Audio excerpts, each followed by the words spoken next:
Hi friends, இப்போ நம்ம Pandya stores பார்க்க போகிறோம். பாண்டிய ஸ்டோர்ஸில் வந்துட்டு நம்ம குழலியை அடுக்கின எக்கச்சக்க பொய்யை நம்பி இவங்க என்ன பண்ணிட்டாங்கன்னா கோவப்படுறாங்க. அதுவும் மொத்த குடும்பமும் சேர்ந்து எப்படி அக்காவை அழுக வைக்கலாம், ஐயோ அழுகுறன்ற பேரில் ஒரு நீலிக்க நீர் வடிக்கிறாப்பா, நம்பாதரா அவளை சுத்தமாக நம்பாதரா அப்படிங்கிற மாதிரி சொன்னால் கேட்குறாங்களா அவங்க.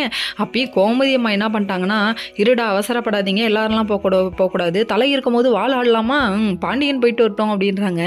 இது என்ன சொல்ல வரீங்க, ஒன்றும் புரியலையே அப்படிங்கிற மாதிரி ஆயிடுச்சு. அதுக்கப்புறம் வந்துட்டு அதாவது என்ன சொல்ல வராங்கன்னா, அவங்களோட பொண்ணை பற்றி அவங்களுக்கே தெரியும், பாம்பின் கால் பாம்பறியும் உன்னை பற்றி நான் அறியுங்கிறாங்க. கடைசியில் பார்த்தா நீ போயிட்டு வாமா அப்படின்னு சொல்லிட்டாங்க. பாண்டியன் வந்துட்டு சரின்னு சொல்லிட்டு பாண்டியன், சரவணன், பழனி இவங்க 3 பேர் கிளம்பி இங்கே வந்தால் என்னங்க என் பிள்ளைய கொடுமைப்படுத்துறீங்கன்னு வேகமாக விறுவிறுப்பாக கேட்டார். இவர் கேட்டதுக்கு மாமா உட்காருங்க ஒரு நிமிஷம்னு சொல்லிட்டு எல்லாரும் உட்கார வச்சு திடீர்னு ஓன அழுகுறாங்க. மாமியார் எங்கேயாவது அழுது பார்த்துருக்கீங்களா, உங்கள் பொண்ணு எவ்வளோ கொடுமைப்படுத்துறா, ஒரு நாள் கோயிலுக்கு போயிட்டு வந்தேன் 10 நிமிஷம் லேட் ஆனதுக்கு இன்னும் வெளியே நிற்க வச்சிட்டா, ஒரு மாமியாரை போய் வெளியே நிற்க வைக்கலாமா, கல்யாணம் ஆன அன்னைக்கு கிச்சனுக்கு வந்தது, இதுவரையும் அவள் கிச்சனுக்கு வரல அப்படின்னு சொல்கிறாங்க. இப்படி ஒரு மாமியார் எங்கேயாவது கிடைக்குமாமா, நீ ஏமா இப்படி பண்ணுற அப்படிங்கிற மாதிரி ஆயிடுச்சு.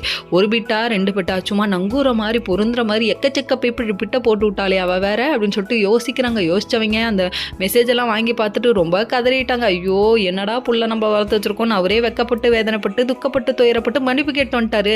வந்தவர் என்ன நினைச்சாரோ மனசுல தெரியலங்க.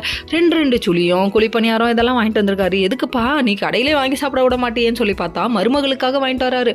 அதாவது மகளை விட மருமகள்கள் பெட்டர் அப்படின்னு நினைக்கிறாங்க. ஏன்னா ஒவ்வொரு விஷயத்தையும் பார்த்து பண்ணியுமே பல திட்டு வாங்குறாங்க.